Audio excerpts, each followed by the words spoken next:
A proposta de guerra motivada pela sede de conquista e de poder de um proposto translocado ditador, ou seja, Francisco Solano Lopes, é fake news da historiografia nacional patriótica brasileira e aliancista.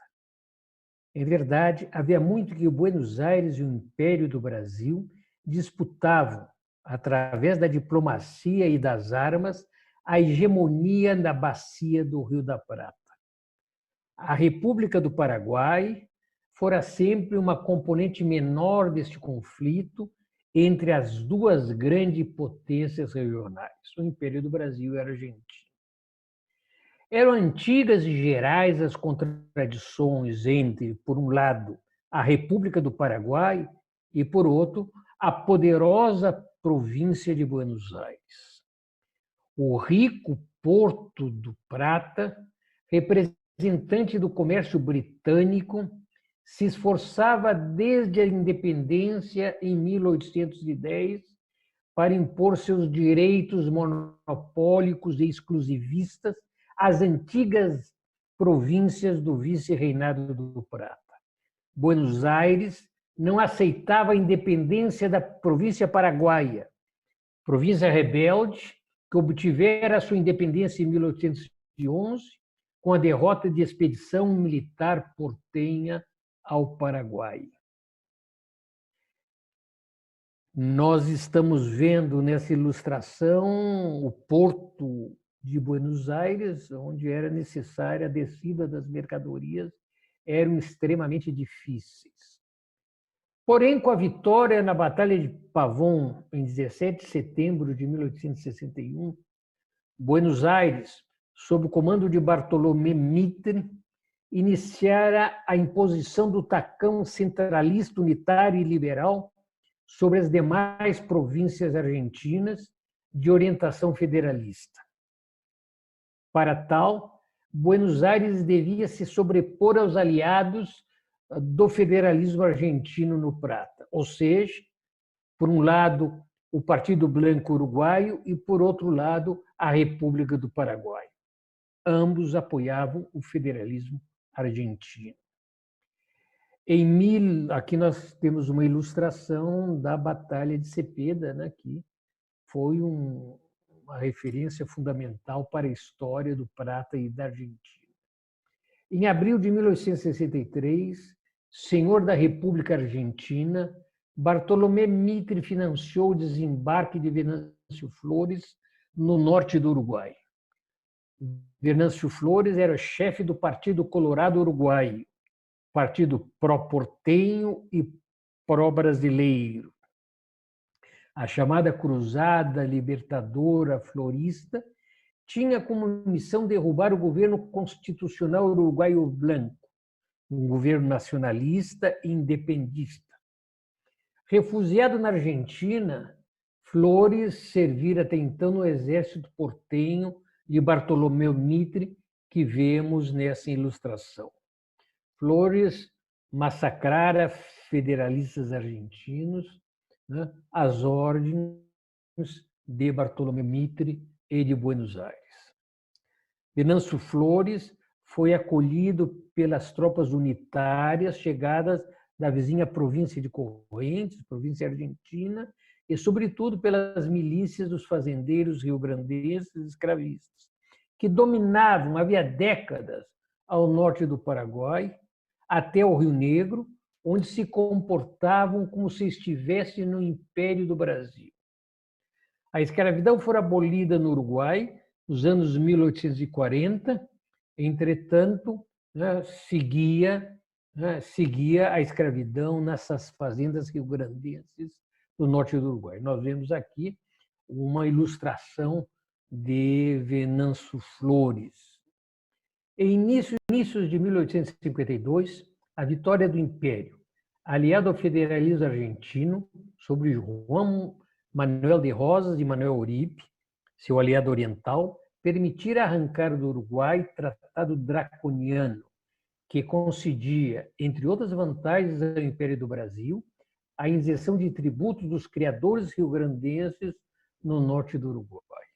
O tratado expirara em 1862 e o governo Blanco tentava nacionalizar o norte do país e cobrar pequenos impostos sobre a propriedade da terra e a exportação e importação de gados do Rio Grande do Sul, o que era simplesmente inaceitável para os criadores escravistas rio-grandenses ali instalados.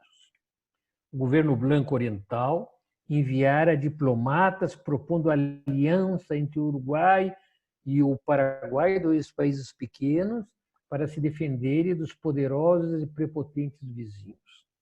Carlos Antônio I resistira à proposta e Solano Lopes a seguir, seu filho e sucessor, aceitara relutante apresentar protesto oficial contra a intervenção de Buenos Aires na República Oriental. A razão desse comportamento era óbvia. Com o controle de Buenos Aires e Montevidéu, Bartolomeu Mitre e Buenos Aires fechariam a saída ao mar do Paraguai, impedindo seu comércio internacional e impondo assim o tacão portenho ao Uruguai. Quando Bartolomeu Mitre desconsiderou todas as exigências paraguaias de respeito à autonomia uruguaia, Francisco Solano Lopes ordenou, em fevereiro de 1864, a mobilização de tropas para a guerra contra Buenos Aires, que esperava livrar em aliança com as tropas federalistas argentinas. O Uruguai preparou-se para a guerra contra Buenos Aires, que poderia facilmente vencer, associado aos aliados federalistas argentinos, e terminou confrontando-se militarmente com o Império do Brasil, contra o qual não tinha qualquer possibilidade de se sobrepor. O Império do Brasil tinha antigas disputas de fronteira e de navegação com a República do Paraguai. Ambos países disputavam o controle de importantes territórios despovoados na fronteira sul da província do Mato Grosso, territórios ricos em ervais, então a mais valiosa mercadoria comerciada além mesmo da bacia do Rio da Prata. O governo paraguaio propusera a divisão salomônica dos territórios em litígio, ou seja, metade para cada país. Mas o Estado Imperial exigia toda a região para si. O Império do Brasil reivindicava a livre navegação através do trecho do Rio Paraguai que corria em território paraguaio, para alcançar livremente o Mato Grosso. O rio era a única via comercial daquela província imperial. Ao mesmo tempo, o Império negava a internacionalização da navegação do Amazonas. O Paraguai aceitava liberar a navegação do Rio Paraguai, mas exigia que antes fossem demarcadas as fronteiras, temendo, com razão, que o Império do Brasil enviasse armas para o Mato Grosso, preparando ataque contra o país. Em 1855, o Império enviara forte esquadra para impor militarmente suas exigências ao Paraguai, então praticamente desarmado. A expedição foi um fracasso e o Império passara a comprar navios adequados à guerra fluvial, as torpedeiras, preparando um novo conflito com aquele país. Nós vemos aqui o estudo sobre essa primeira guerra do Paraguai.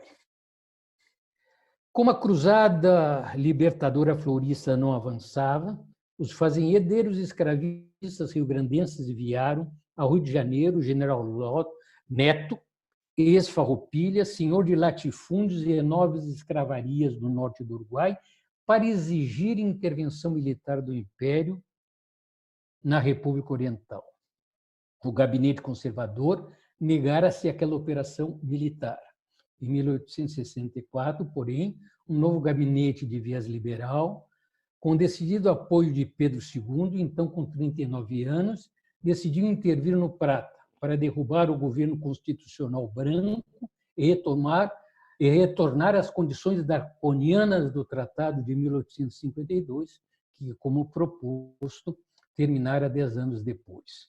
Em maio de 1864, chegava a Montevidéu missão diplomática imperial para preparar a intervenção.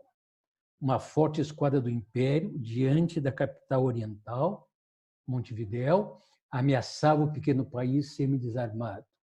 Em outubro de 1864, após obter o consenso de Mitre para intervenção no país e o combate associado ao Paraguai, entre o Império do Brasil e a Argentina, tropas imperiais penetraram sem declaração de guerra no Uruguai, apoderaram-se da vila de Melo, nós podemos ver aqui, né? Nós podemos ver aqui o primeiro ingresso das tropas imperiais em Melo, e depois se dirigem, que a vila entregue a Venâncio Flores. A seguir, armaram o Império Imperial, né? As tropas floristas e as milícias dos estancieiros escravistas sulinos, arrasaram o Paissandu, assassinando os oficiais maiores blancos já rendidos. O governo paraguaio, que exigira o fim do apoio indireto portenho a Venâncio Flores, se deparava, então, com a intervenção militar direta do poderoso Império do Brasil, a quem também declarara explicitamente que a intervenção no Uruguai constituiria para o Paraguai casus belli, ou seja, razão para a guerra. O Império simplesmente desprezava o Paraguai como potência militar. Relutante, em 12 de novembro de 1864, Solano Lopes e o alto comando do país decidiram declarar guerra ao Império do Brasil e mandar prender o vapor Marquês de Olinda, que já partira de Assunção em direção a Corumbá, no Mato Grosso. A seguir, em início de 1865, após a fácil conquista do sul do Mato Grosso, com o abandono imperial do Forte de Coimbra, nós estamos vendo uma ilustração aqui do ataque a Paissandu, cidade que foi arrasada. Como dissemos, a seguir, início de 1865, após o fácil conquista do sul do Mato Grosso, com o abandono imperial do Forte de Coimbra, sobre a insistência de Solano Lopes, Congresso de Delegados das classes dominantes paraguaias referendou a declaração de guerra ao Império e a estendeu à República Argentina, já que a República Argentina não permitia a passagem inocente das tropas paraguaias por seus territórios para combater o Brasil. É outra fake news que Solano Lopes decidiu monocraticamente a guerra. Resumindo, a República do Paraguai caiu em cilada organizada pelos Estados Liberal Unitário Argentino e Imperial Brasileiro, sem compreender possivelmente a dimensão das intenções dos oponentes. Não se tratava de conflito parcial. Aqui vemos o Forte de Coimbra, que foi literalmente abandonado pelas tropas imperiais. Não se tratava de conflito parcial, como os que haviam se sucedido no Prata. A intenção era por fim para sempre a autonomia incômoda do Estado paraguaio, o que foi conseguido com a literal destruição do país e de seu ordenamento nascido da independência em 1811 e consolidado quando da era francista em 1813 e 1840.